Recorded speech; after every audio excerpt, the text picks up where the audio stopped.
Disney Epic Mickey offers a variety of things that are completely new to gaming. You're not playing a game that's a linear experience from start to finish.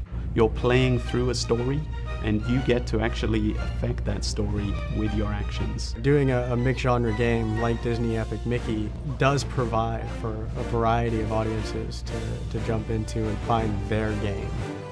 It's totally crafted for the player, and I think there's an entire generation of people out there who haven't really had that experience yet, and it's going to blow their minds.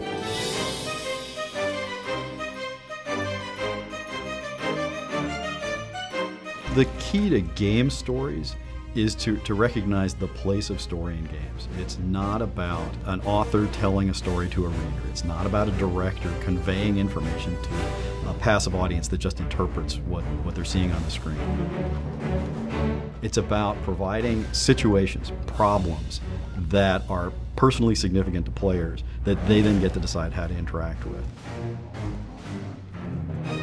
With Disney animation, that was one of the things that was extremely important to Walt Disney, was that it's the story that ties everything together. That's the journey that the audience, the player, goes on, and that's what we tried to tie into. It really runs core and parallel with Warren's philosophy of Playstyle Matters, because you're playing as Mickey Mouse. That's what makes a great game story. It's about this dialogue between, well, you know, me in this case, and the team, and every person who plays.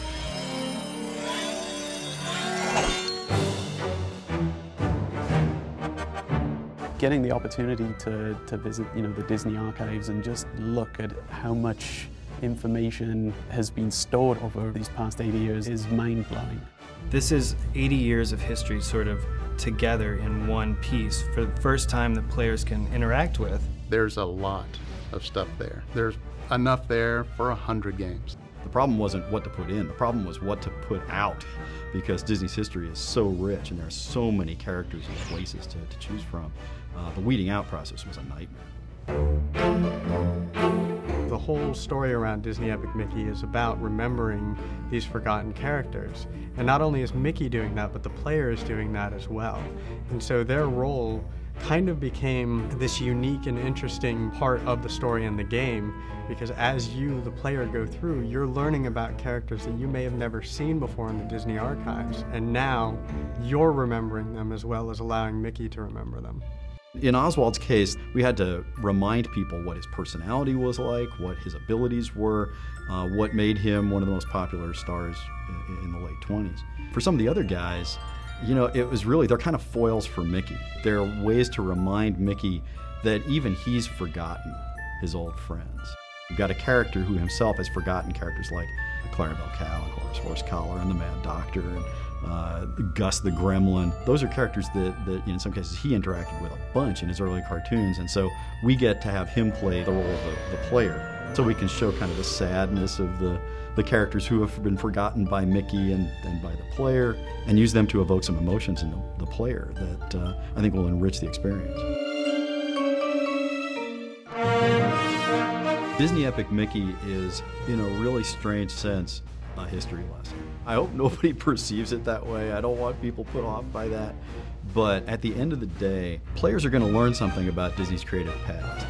Disney fans in particular, I think, are going to have a great time playing the Where Did That Come From game, because almost everything in the game is inspired by something real.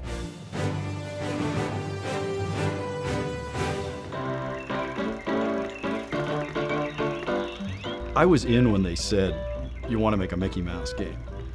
But when they told me they'd gotten Oswald back, I lost it. I mean, I was done. I'm an old animation buff. I mean, I knew about Oswald before they mentioned him to me, which is kind of rare.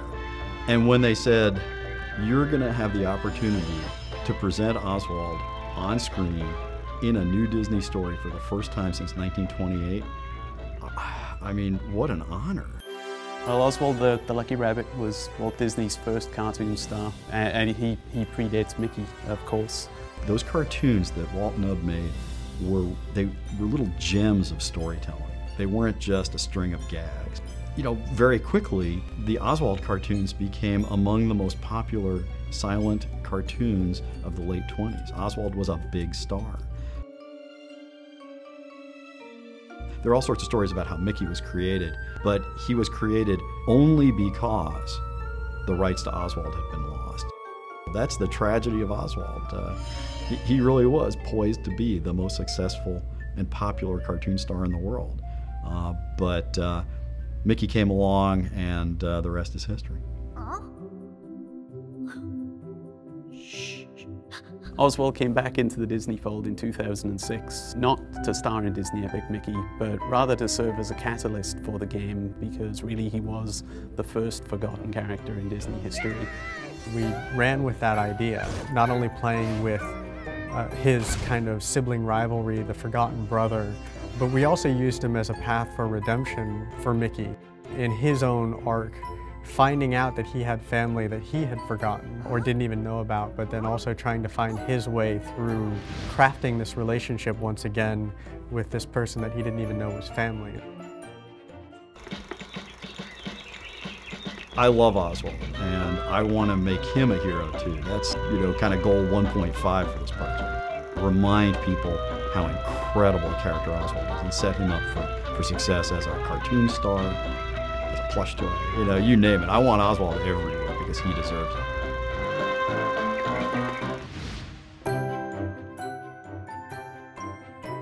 Mickey in stillness is obviously Mickey. I mean, any combination of 3 circles is identified as Mickey by almost everyone on the planet.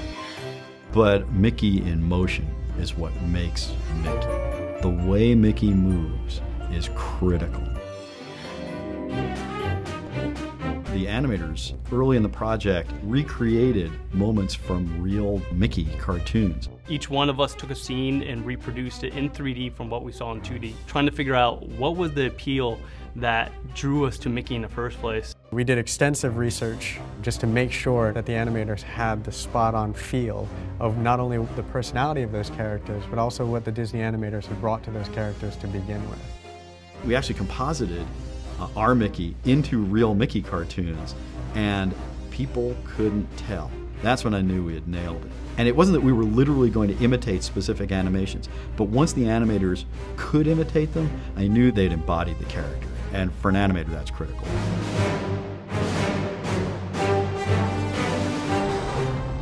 When we go back and we talk about remembering these characters, we wanted them to be remembered in the light that they were originally introduced. The animators on this team did a great job in bringing that to the game and to the player. I look at the game and I just think we've captured the essence of Disney animation in a game.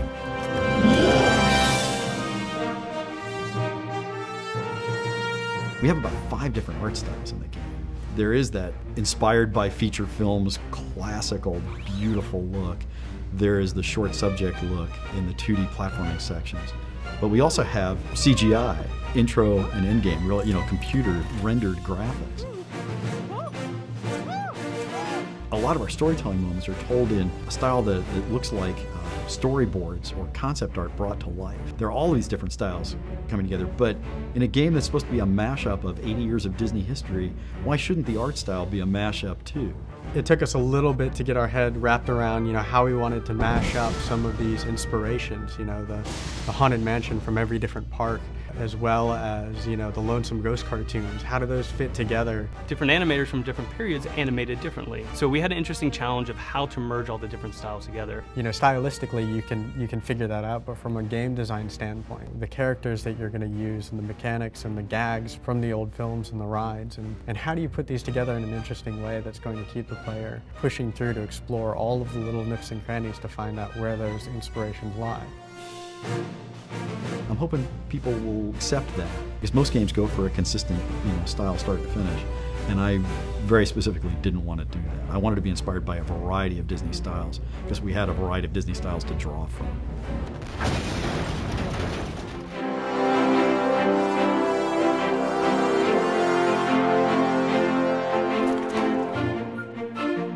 If Walt Disney was going to bring into existence a world for forgotten and rejected characters, what form would it take? It's going to be his fondest dream, which is to build this park where adults and kids can experience joy together and where his characters, his creations, can live forever. So this was essentially taking that same aspect of the cartoon characters who are forgotten or rejected and applying it to Disneyland. So rides that are rejected, animatronics that are rejected, shops that are rejected. Pretty much anything that was in Disneyland or was even considered for Disneyland ended up becoming part of Wasteland. There were a variety of things that we drew direct inspiration from. The first one actually was a location called Mean Street. I knew that I needed an instantly recognizable place.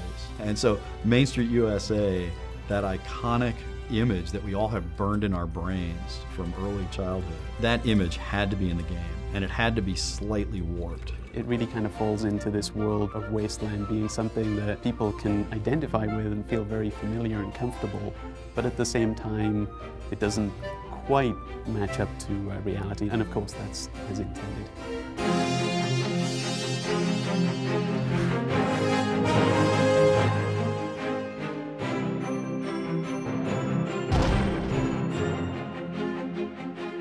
Fans of Disney are gonna be excited because they're gonna get to play a game within a game. It's a huge game for one, but every level, every object in the game world, every character has a source of Disney inspiration behind it. We've embedded so many of these things in there that we're expecting Disney fans to go in and point out the things that are similar to the park and to the archived characters. Even if they're fans of modern Disney, they will recognize, like, oh, those are the hallmarks that everything else has been built on. This is where it came from. You could do nothing but explore in this game and discover things that you might remember, you might want to look up, but they're all grounded in the history of Disney, which is fantastic and a great thing to be a part of.